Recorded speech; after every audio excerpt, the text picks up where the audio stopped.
Greetings and welcome.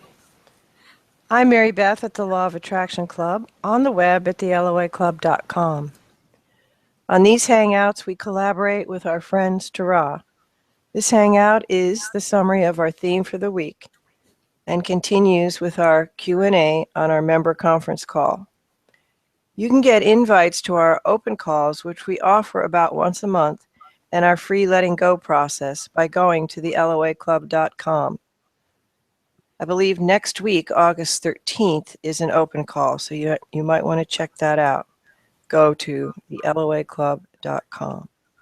So right now, today, we welcome Robin and Tara. Welcome to this discussion about choice. And since some of you have been asking about some changes that seem really difficult, we thought we'd spend some time this week on the nuts and bolts, the process of deciding what you want and then finding ways to change your story in those areas. So we'll begin once more with the background, reaffirming that you are the decision maker. We've been there before in various different ways, but as we go through the fundamentals here, we encourage you, on an intellectual level at least, to follow along here. And once again, be clear about who you are. And once again, acknowledge it. And once again, reaffirm it. Each time you do it, it makes a difference. Then we'll move to the mechanics of change and some tactics. Let's begin here. What choices do you really have? Well, the essence of you is that you're a timeless, spaceless extension of the collective consciousness of all that is, and you can't choose to be other than that. Your desires and choices create you, and by what you call the law of attraction, you exist within a context that matches those choices of yours. And you can't use or not use the law of attraction. You can't turn it off because it's fundamental to your existence. So you're not a choice about who you are and how you create your world. But beyond that, you choose everything. As you choose to believe and expect, you write the screenplay of the movie called My Life on Earth. As you make new choices, you step into a literally new version of you and a new version of your context, a new version of your world appears magically around you. You create it all, space and time and people and plants and animals and oceans and tides and sun and moon and, well, you get the idea. From our friends Abraham, you are liquid love in physical bodies, wanting more than life itself because it is life itself, to adore the vessel that's you, through which this source energy flows. You are God, you are source, you are creator. So our first question is, do you get that? That screenplay is your story. You all, we all have a story. That story creates us even as we create it. Your story defines you and the things that appear around you. There's no right story and no wrong story. Each story is unique and valid. There are, of course, parts of your story that match parts of the story of others.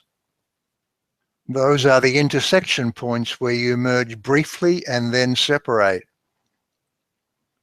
Those intersections are episodes in what appears to be a solid contiguous world, a world with sequential time, a world that you share with everybody else. But your world is literally a moment-by-moment virtual reality created by you. One of our program graduates, Patrick, recently channeled the following. Imagine the changes in a world where the energy of thought is fully understood. What a hoot. Can you project yourself into that version of reality? What a hoot indeed.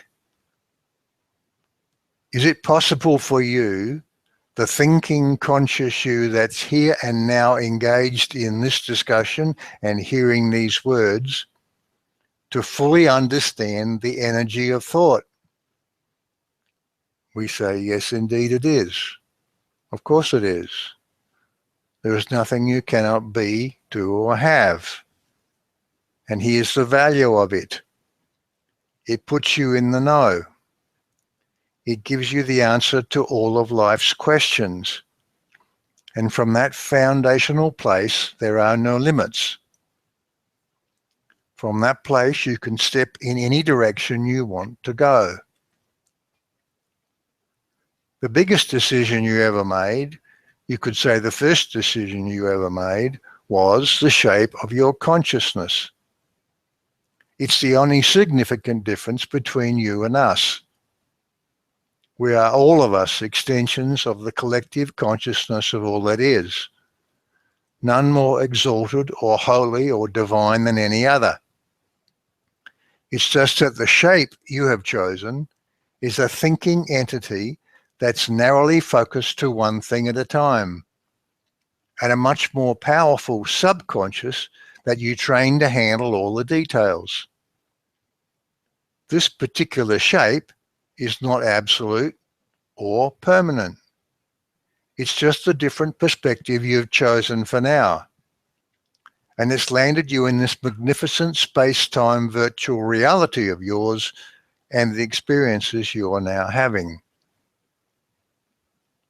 Let's be clear about the role of the thinking you, the conscious you.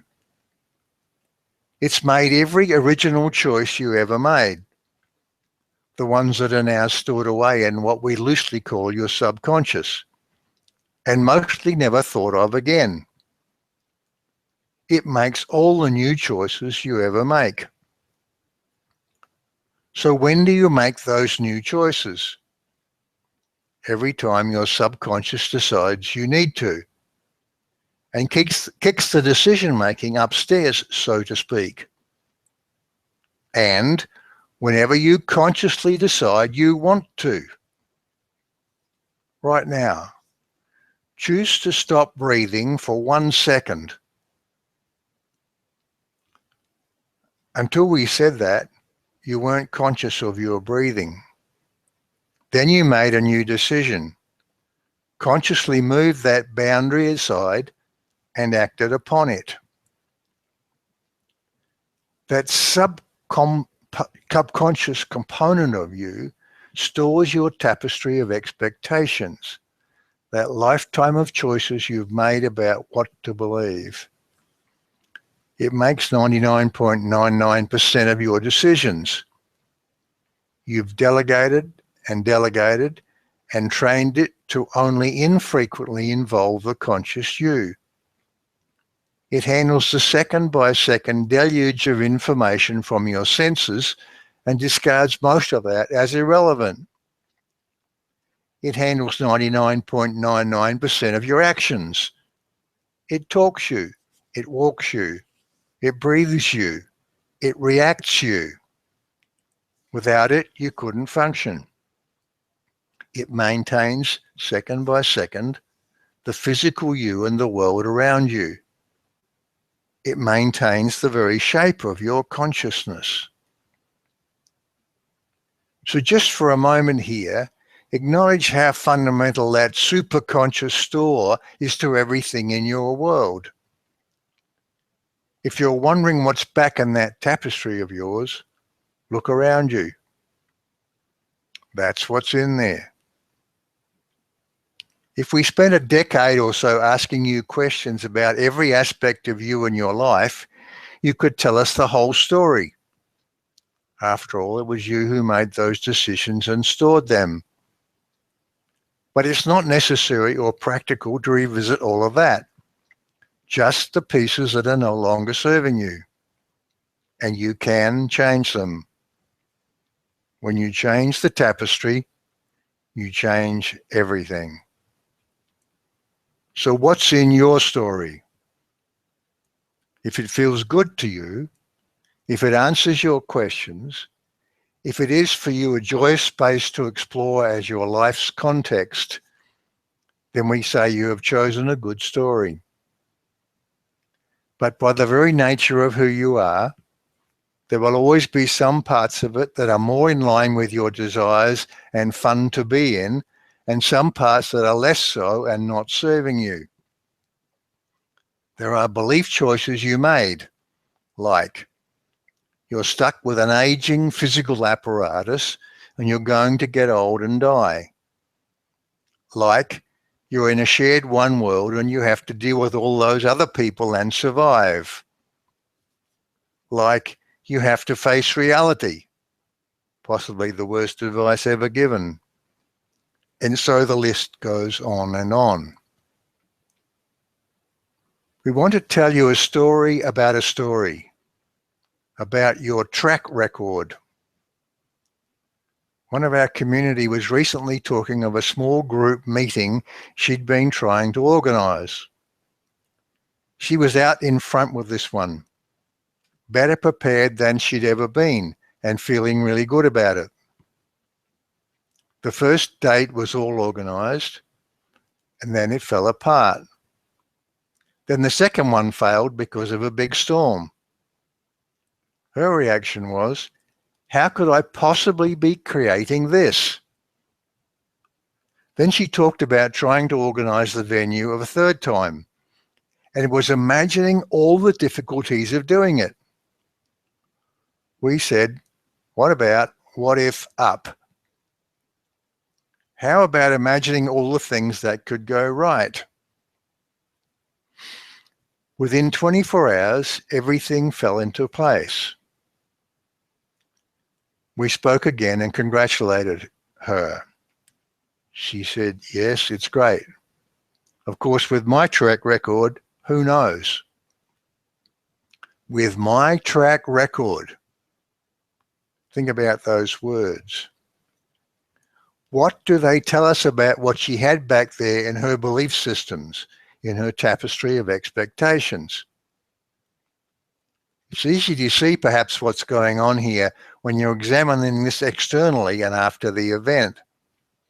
But when you have a lifetime habit of creating your present by extrapolating from your past, doubts and worries can be subtle or even invisible.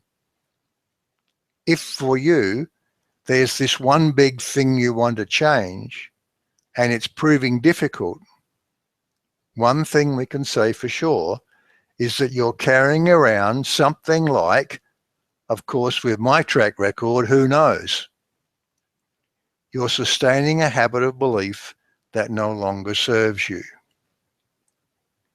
You're all seekers of peace and power, fun and freedom. You all chose to be here in this focused space-time reality for the joy of creating in this leading-edge context. You are the entity that chooses. There is no grand plan. There's nothing you're supposed to be doing. It's up to you. No choice is more or less worthy, more or less right than any other.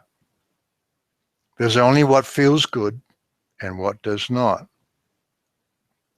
When you are feeling good or bad, your infallible emotional guidance system is telling you that you are heading towards or away from what you want.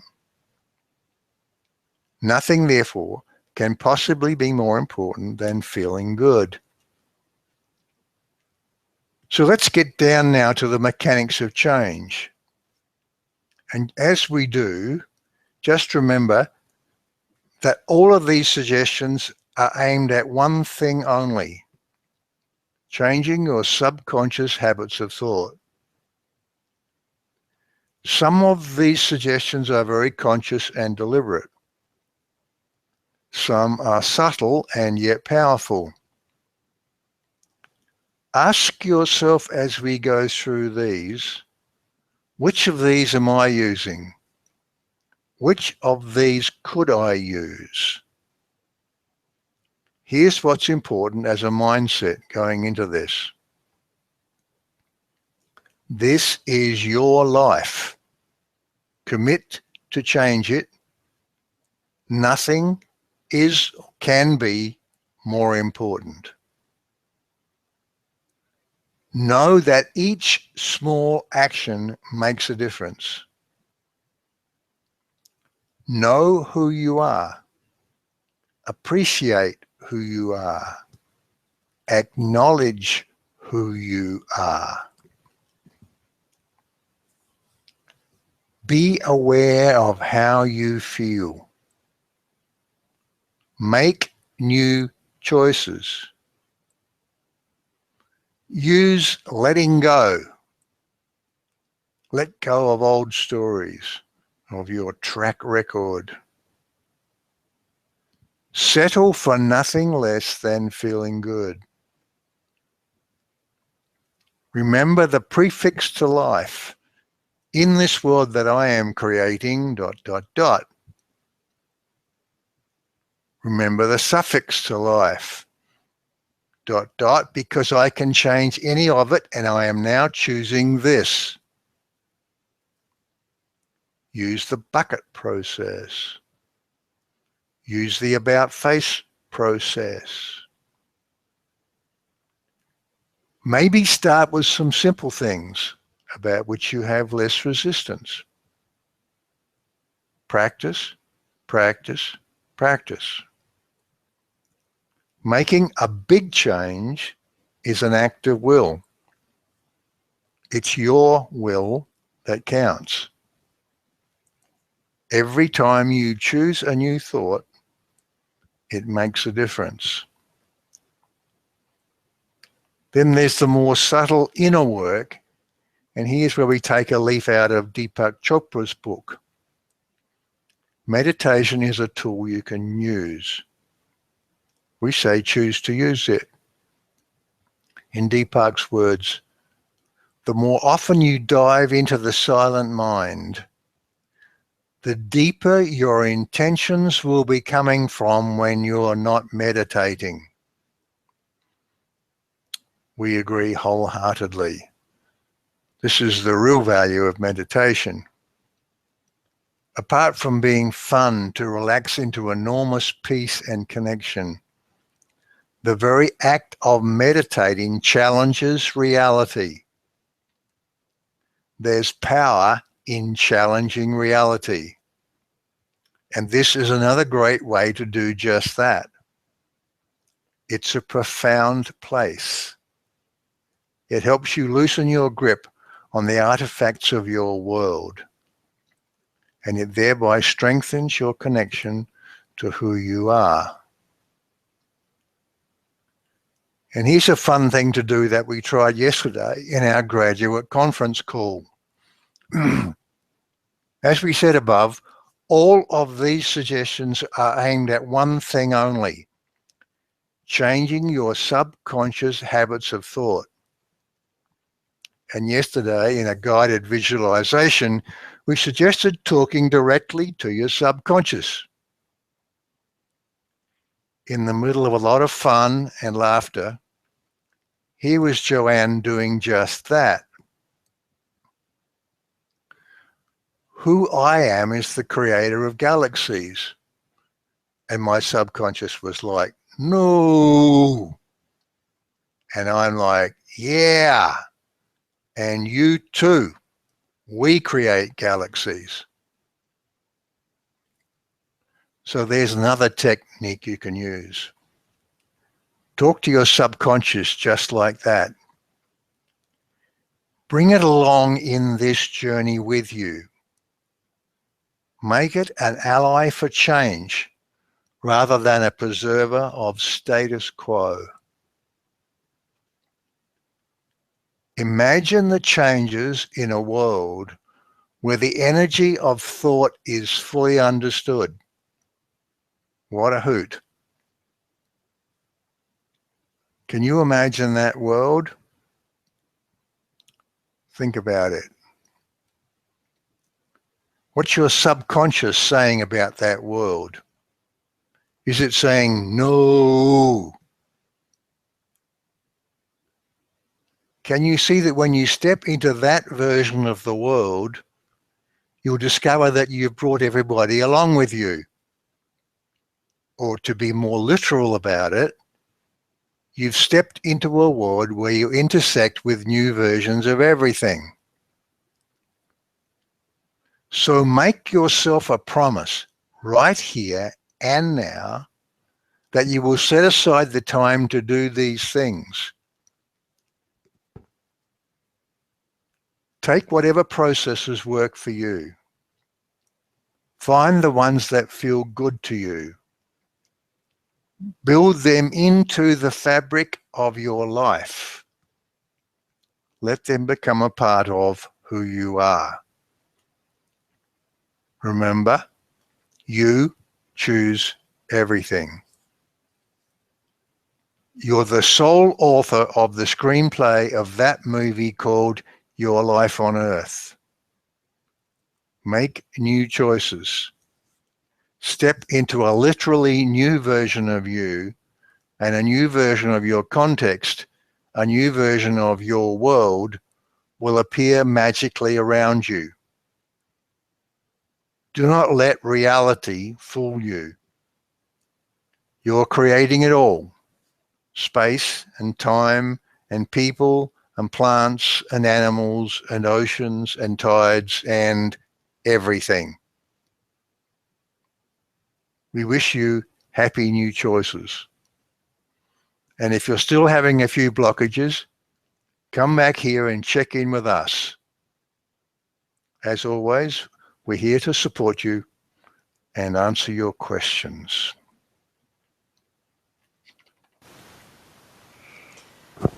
This Hangout on Air was the summary of our theme for the week. We do 3 live calls a week with Q&A for our members on Tuesdays, Thursdays, and Saturdays. You can become a member by going to the loaclub.com/join. Remember, next week, August 13th, Saturday, will be an open call. So if you go to the loaclub.com, you can get information about how to get on that call. Our longer discussion with Q&A continues now on our member line. So over to you,